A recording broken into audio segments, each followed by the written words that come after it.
దేవునికి మహిమ కలుగును గాక. అందరికీ స్వాతంత్ర దినోత్సవ శుభాకాంక్షలు తెలియజేస్తున్నాను. ఇంత గొప్ప స్వతంత్ర భారతదేశంలో మనమందరం కూడా చాలా స్వేచ్ఛగా, చక్కగా జీవించగలుగుతున్నాం. ఇందుని బట్టి నేను కూడా గర్విస్తున్నాను. మన దేశం, మన బలం. ఐక్యమైన జీవన విధానాన్ని ప్రజలు అలవాటు చేసుకోవాలి. దేవుడు మన దేశాన్ని దీవించినట్లుగా నేను ప్రార్థిస్తున్నాను.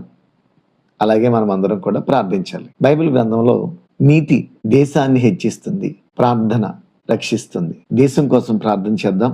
అలాగే నీతిగా జీవించడం ప్రజలను హెచ్చిస్తుంది అనే మాటను ధ్యానిద్దాం. సామెతల గ్రంథం నుండి 14వ అధ్యాయం 34వ వచనంలో, నీతి జనములు ఘనతకెక్కుటకు కారణము, పాపము ప్రజలకు అవమానము తెచ్చును. దేశములో ఉన్న జనులలో నీతి అనేది ఎప్పుడైతే ఉంటుందో ఆ దేశం ఘనతకెక్కుతుంది. ఒక మంచిగా చక్కగా ప్రజలు జీవించాలి. అందులో దేశంలో ఐక్యత ఉండాలి. దేవుడు మనకిచ్చిన దేశాన్ని మనం ప్రేమించాలి. అధికారుల కొరకు, సమాజం కొరకు ప్రార్థించాలి. తిమోతికి రాసిన మొదటి పత్రికలో 2వ అధ్యాయం మొదటి 2 వచనాల్లో అధికారుల కొరకు, రాజుల కొరకు ప్రార్థించమని చెబుతున్నారు.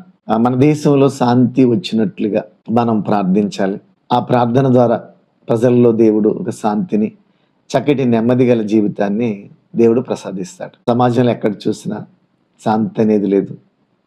కాబట్టి ప్రజలు శాంతితో, నెమ్మదితో వర్ధిల్లాలని ప్రార్థిద్దాం.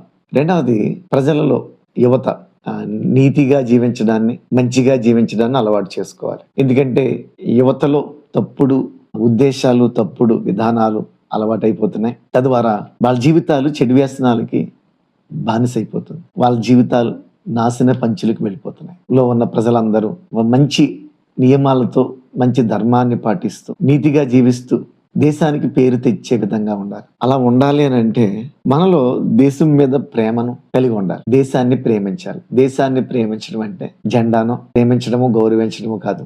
ప్రజలు, దేశం అంటే ప్రజలను ప్రేమించాలి. యేసుక్రీస్తు ప్రభు ఇచ్చిన ఆజ్ఞల్లో మొదటి నీ దేవుణ్ణి ప్రేమించమని, సేవించమని. రెండవది నిన్ను వలె నీ పొరుగువాన్ని ప్రేమించమని. కాబట్టి ప్రజలలో చక్కటి సౌభ్రాతత్వం వర్ధిల్లాలి. ప్రజలు చక్కగా ఒకరినొకరు ప్రేమించుకుంటూ శాంతితో, సమాధానంతో వర్ధిల్లాలి. భారతదేశంలో ఎక్కువగా వినిపించేది కుల వివక్ష, అంతరాలు తొలగాలి. ప్రజలు కలిసి మెలిసి ఉండాలి. మతాన్ని బట్టో, కులాన్ని బట్టో, మరొక దాన్ని బట్టో ప్రజలు కొట్లాడకూడదు. దానికి అతీతంగా ప్రజలు జీవించాలి. మనుషుల మధ్యన ఇలాంటి స్వచ్ఛమైన ప్రేమ ఉండాలి. కలిసికట్టుగా దేశంతో నడాలి. ఒకవేళ ఎవరైనా రాజకీయ ప్రలోభాలకి లోనై మత విద్వేషాలు, కుల విద్వేషాలు పూనుకోకూడదు. తద్వారా ప్రజలు ఇబ్బంది పడతారు. దేశంలో శాంతి నెలకొనదు.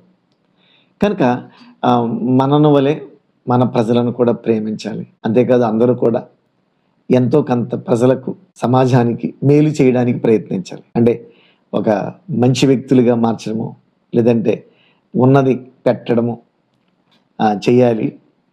తద్వారా ప్రజల్లో ఒక శాంతియుతమైన వాతావరణం, లేనివాడికి అన్నీ దక్కుతాయి.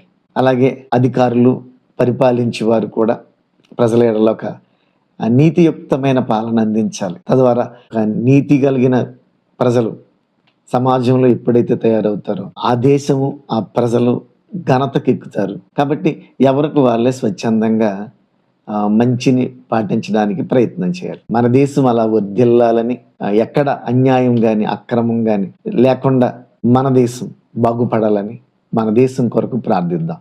ఒక అంతరాలు లేని సమాజం, శాంతి సమాధానాలతో వర్ధిల్లుతున్న సమాజం మన భారతదేశంలో కావాలి. అలా కావాలనంటే ఒక మనిషి మారాలి. మనిషి మారితే కుటుంబం బాగుంటుంది. కుటుంబం మారితే ఆ యొక్క సమాజం మారుతుంది. సమాజం మారితే దేశ పరిస్థితి మారుతుంది. కాబట్టి ఈ విషయాల్ని మనం జాగ్రత్తగా గమనించి చక్కగా దేశంలో మనం బ్రతకాలి. మన చుట్టూ ఉన్న వాళ్ళని బ్రతకనివ్వాలి. మనం బ్రతకడం కోసం ఉన్న వాళ్ళందరినీ తొక్కుంటూ పోకూడదు. ఇంత చక్కటి స్వతంత్ర భారతదేశంలో ఉన్న మనం మన దేశ పౌరులకు తగినట్టుగా అద్భుతంగా జీవించి ఘనత తెచ్చుకుని జీవించాలి. అలాంటి జీవితం మనకు కలగాలని మీ అందరి కోసం నేను చిన్న ప్రార్థన చేస్తాను. పరలోకమందున మా తండ్రి, మీ పరిశుద్ధ నామానికి వందనాలు. మా దేశానికి మీరు చక్కటి స్వాతంత్రాన్ని ఇచ్చారు. పిల్లలు, పెద్దలు, అలాగే వృద్ధులు, అధికారులు, నా దేశ ప్రజలందరూ శాంతితోనూ, నెమ్మదితోనూ, సమాధానంతోనూ వర్ధిల్లుటకు సహాయం చేయండి. వారి వారి పనిపాట్లలో వారికి తోడుగా ఉండండి. అందరి మధ్యన చక్కటి సమాధానం ఉండుటకు సహాయం చేయండి. నా దేశంలో ఉన్న ప్రజలు నీతి న్యాయాలతో జీవిస్తూ చక్కటి పేరు ప్రఖ్యాతలు సంపాదించుకునే జీవితం కలిగిన ప్రజలుగా ఉంచండి. కుల మతాలకు, రాగభావాలకు అతీతంగా నిలబడి మానవత్వమే మంచితనమనే జీవితాన్ని కలిగి దేశాన్ని, దేశ పౌరులను చక్కగా నిలబెట్టుకునే జీవితాన్ని నా దేశ ప్రజలకు అనుగ్రహించండి. దీవించండి, బలపరచండి, నా దేశాన్ని హెచ్చించండి. మా ప్రార్థన ప్రతిఫలం దయచేయమని యేసుక్రీస్తు నామమున అడిగి ప్రార్థిస్తున్నాము తండ్రి, ఆమేన్. స్వాతంత్ర దినోత్సవ శుభాకాంక్షలు మీ అందరికీ తెలియజేస్తున్నాను. మీరు మీ కుటుంబాలు చక్కగా వర్ధిల్లాలని ఆకాంక్షిస్తున్నాను. ఇలాంటి మరిన్ని మాటలు మీరు వినాలని అంటే నా ఛానల్ సబ్స్క్రైబ్ చేయండి, లైక్ చేయండి, కామెంట్ చేయండి. దేవుడు మిమ్మల్ని దీవించును గాక. Thank you all.